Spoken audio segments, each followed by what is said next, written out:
नमस्कार साथियों, स्वागत है आपका हमारे YouTube चैनल पर। और आज हम बात करने वाले हैं वर्ग 2 और वर्ग 3 पात्रता परीक्षा के बारे में।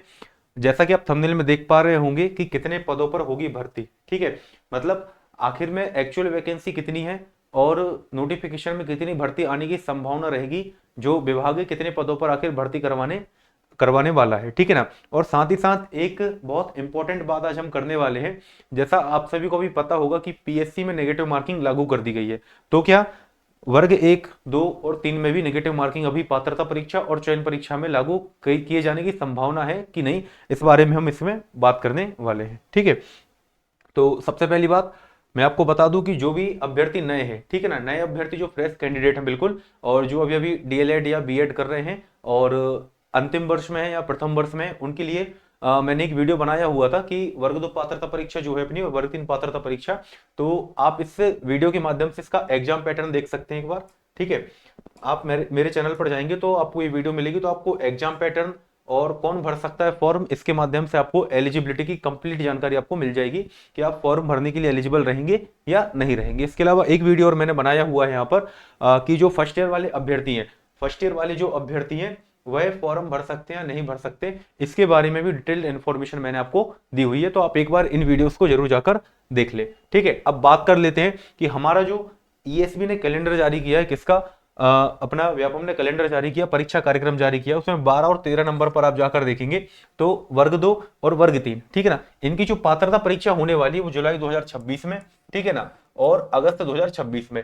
तो जो भी डीएलएड वाले अभ्यर्थी है वो दोनों जो डीएलएड वाले अभ्यर्थी वो दोनों एग्जाम को अपना दे सकते हैं, जो वर्ग 2 का एग्जाम है आपका और जो वर्ग 3 का, इन दोनों एग्जाम्स के लिए वो एलिजिबल रहेंगे। साथ ही साथ बीएड वाले हमारे साथी अभ्यर्थी जो रहेंगे वो वर्ग 2 एग्जाम के लिए एलिजिबल रहेंगे और वर्ग 1 एग्जाम के लिए एलिजिबल होने वाले हैं।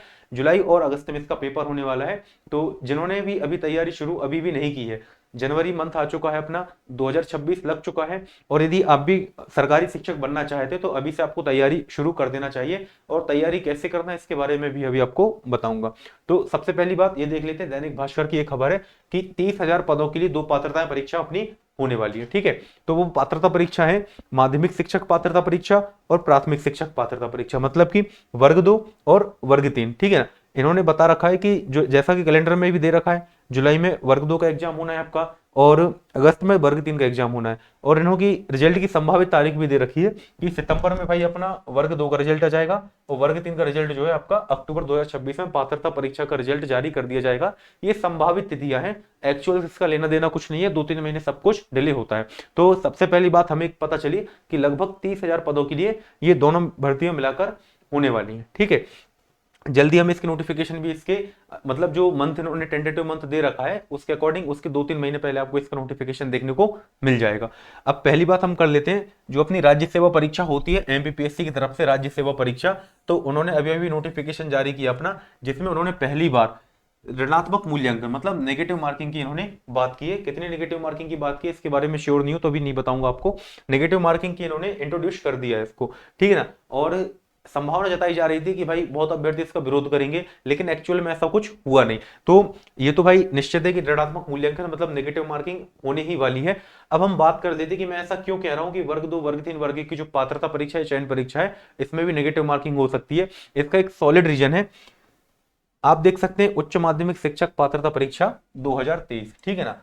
तो आपको पीछे ले चलता हूं थोड़ा, 2023 में जब अपना वर्ग 1 की पात्रता परीक्षा का जब नोटिफिकेशन जारी हुआ तो एक नई बात देखने को मिली कि इन्होंने बोला कि भाई मूल्यांकन पद्धति के अंतर्गत इन्होंने बोला प्रत्येक प्रश्न जो है आपका 1 अंक का होगा और ऋणात्मक मूल्यांकन किया जाएगा। ठीक है ना, कितना किया जाएगा, प्रति चार प्रश्नों के गलत उत्तर पर 1 अंक काटा जाएगा। मतलब कि यदि आपने 4 प्रश्न गलत किए हैं, 4 क्वेश्चन आपने गलत कर दिए तो 1 क्वेश्चन आपका माइनस हो जाएगा अपना। ठीक है, 1 क्वेश्चन आपका माइनस, मतलब 1 नंबर आपका जो है माइनस होने वाला है। मतलब 1/4 की आपकी नेगेटिव मार्किंग आपको देखने मिलेगी। मतलब यदि आप एक प्रश्न आप गलत कर देते हैं तो 0.25 मार्क्स आपके डिडक्ट हो जाएंगे आपके स्कोर में से। ठीक है, तो एक ये सॉलिड रीजन बनता है कि भाई आगे आने वाली जो भर्ती परीक्षा है, आपको पता जैसा कंपटीशन भी बढ़ता जा रहा है, अभ्यर्थियों का लेवल भी बढ़ता जा रहा है, तैयारी का स्तर भी बढ़ाते जा रहे हैं। साथ ही साथ व्यापम बहुत कोशिश कर रहा है कि भाई ज्यादा कट ऑफ ना जाए, इसके लिए भी इन्होंने चयन परीक्षा को जो सिलेबस है अचानक से वो चेंज कर देते हैं, लेवल बढ़ा देते हैं, वर्ग 3 वालों को पता नहीं क्या क्या पूछ लेते हैं। ठीक है, तो आपको इस चीज के लिए पूरी तरह से प्रिपेयर होकर चलना है। आपकी तैयारी आपकी इतनी दमदार होनी चाहिए कि आपका नेगेटिव मार्किंग में मतलब आपका नेगेटिव मार्किंग यदि होती भी है, ठीक है ना, तब भी आपके नंबर ना कटे, मतलब आप गलत उत्तर टिक करने की संभावना को बहुत दूर करते जाएं अपनी तैयारी के साथ में। अब बात कर लेते हैं तैयारी कैसे करनी है, ठीक है ना।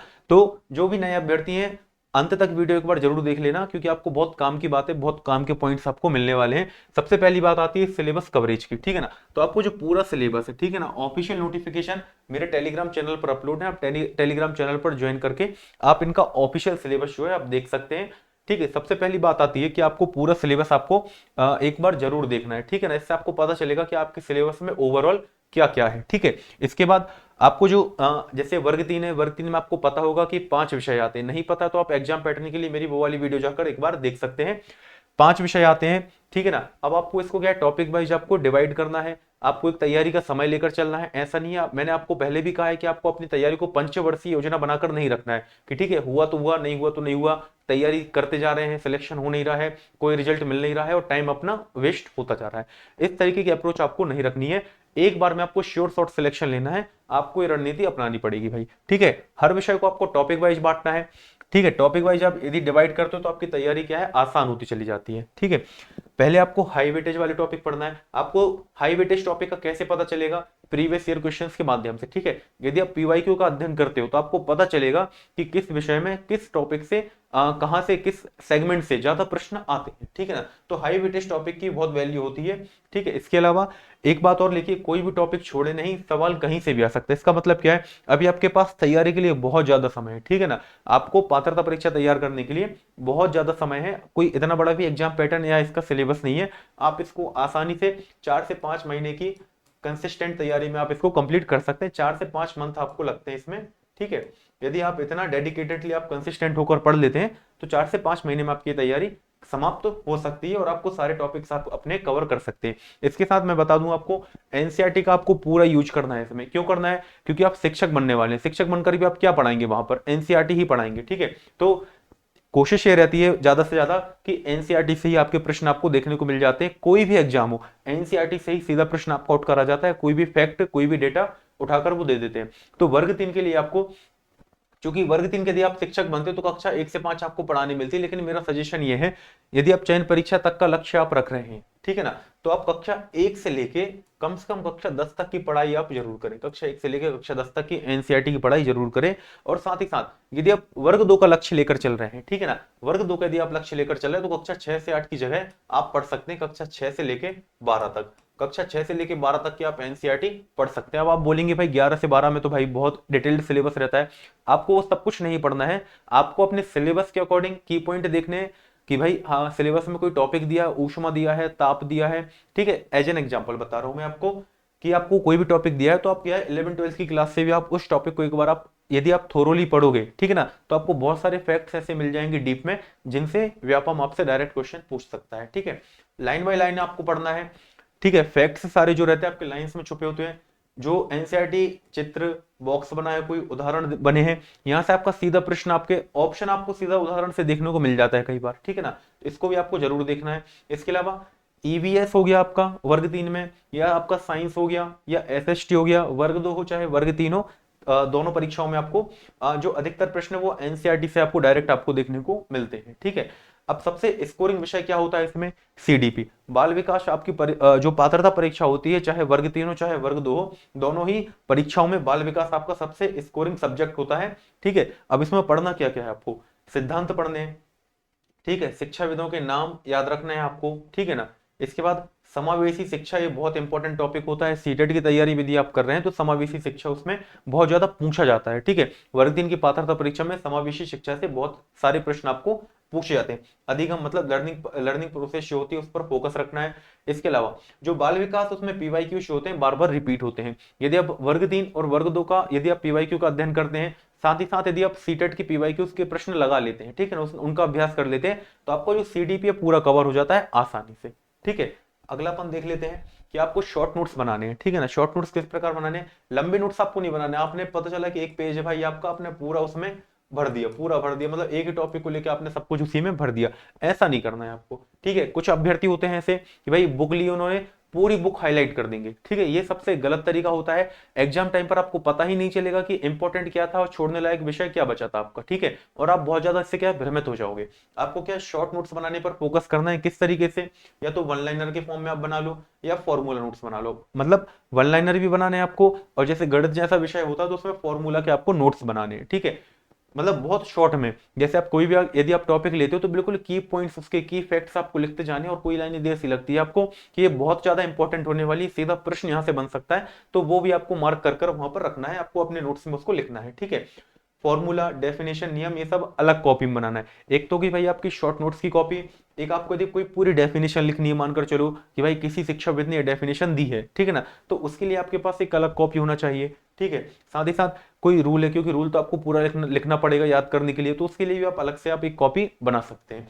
इसके बाद शॉर्ट नोट्स की इंपॉर्टेंस क्या है भाई, रिवीजन के टाइम पे, जब आपके पास एग्जाम के लिए बस महीने भर का समय बचेगा, 15 दिन का समय बचेगा, जब आप रिवीजन वाले मोड में होंगे, ठीक है, रिवीजन वाले मोड में होंगे, तब आपको शॉर्ट नोट्स इतने संजीवनी की तरह काम करेंगे कि आप खुद सोच नहीं सकते कि आपका 15 दिन में जो भी तैयारी आपने 4 से 5 6 महीने में कर रखी होगी, आप 15 दिन में सब कुछ एक बार रिवाइज कर लेंगे सारे विषयों का, ठीक है ना। तो शॉर्ट नोट्स का ये इंपॉर्टेंस है, ठीक है। इसके बाद पीवाईक्यूज हो गए भाई, आपके प्रीवियस ईयर क्वेश्चन जो है बहुत इंपॉर्टेंट रोल प्ले करेंगे आपकी सिलेक्शन में, ठीक है। आपको पात्रता परीक्षा हो या चयन परीक्षा हो, इनको क्वालिफाई करने में बहुत ही इंपॉर्टेंट रोल प्ले करते हैं पीवाईक्यूज, ठीक है। इससे क्या है, एग्जाम पैटर्न समझ में आता है आपको, ये पता चलता है कि एग्जामिनर जो है वह किस सेगमेंट को ज्यादा प्रायोरिटी दे रहा है, ठीक है ना। इसलिए पीवाईक्यू की तैयारी आपको बहुत अच्छे से कर लेनी है, इसके माध्यम से आपको एग्जाम पैटर्न सारा समझ में आएगा।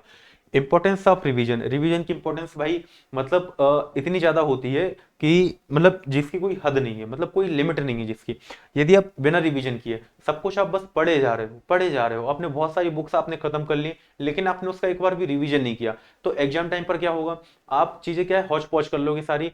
चीजें जो है आपको आती, आपको पता है कि ये चीज मुझसे आती है, लेकिन आप जब एग्जाम में बैठोगे और 4 विकल्प आपके सामने होंगे, 2 विकल्प आप एलिमिनेट कर दोगे, 2 विकल्प में आप फंस जाओगे भाई, क्यों, क्योंकि लैक ऑफ रिवीजन। यदि आपने रिवीजन सही से किया होगा तो आपको कॉन्सेप्ट 100% क्लियर होगा, और आप उस समय क्या है सही ऑप्शन टिक कर पाओगे। टाइम मैनेजमेंट की बात कर लेते हैं। 150 नंबर का पेपर होता है भाई, ठीक है ना, 150 क्वेश्चंस का आपका पेपर होता है, ठीक है ना। 150 आपके मार्क्स होते हैं, ठीक है, 150 आपको मार्क्स इसमें मिलते हैं, ठीक है। और समय मिलता है आपको 2.5 घंटे का, ठीक है ना, मतलब 150 मिनट का ही आपको समय मिलता है, ठीक है। अब यदि आप सोचो किसी प्रश्न में आप फंस गए, आपने 3 से 4 मिनट का समय उसको सोचने में ही लगा दिया, क्यों, क्योंकि आपके पास क्या है, प्रैक्टिस की कमी है, रिवीजन की कमी है, और आपने कभी क्या टाइम मैनेजमेंट पर ध्यान ही नहीं दिया। तो आपसे जो इसके बाद आते हुए प्रश्न होंगे, क्योंकि अब जब लास्ट में टाइम बचता 10 से 15 मिनट का, ठीक है ना, तो उस समय जो कैंडिडेट होता है तो वो क्या है कि बिल्कुल मतलब घबरा जाता है, तो उससे क्या है आते हुए प्रश्न भी नहीं बनते हैं। इसलिए आपको टाइम मैनेजमेंट पर भी अभी से फोकस करना पड़ेगा। इसके लिए क्या करना है आपको, इसके लिए आपको मॉक टेस्ट, ठीक है ना, इसके लिए आपको लगाने पड़ेंगे क्या, मॉक टेस्ट। यदि आप मॉक टेस्ट लगाओगे, ठीक है, तो आपको जो 2.5 घंटे का टाइम मिलता है उसको आप कवर करना आसानी से सीख जाओगे, आपकी अच्छी खासी उसमें प्रैक्टिस हो जाएगी, ठीक है। तो ये सारे पॉइंट्स से आपको तैयारी करने के लिए, आपको यदि जानकारी अच्छी लगी हो और आपको इससे कुछ भी बेनिफिट होता है तो आप चैनल को सब्सक्राइब जरूर करें, और साथ ही साथ यदि आपका कोई कमेंट, मतलब यदि आपका कोई डाउट रह जाता तो आप कमेंट डाउन कर सकते हैं, उसका जो भी रिप्लाई होगा तो मैं आपको दूंगा। थैंक यू, जय।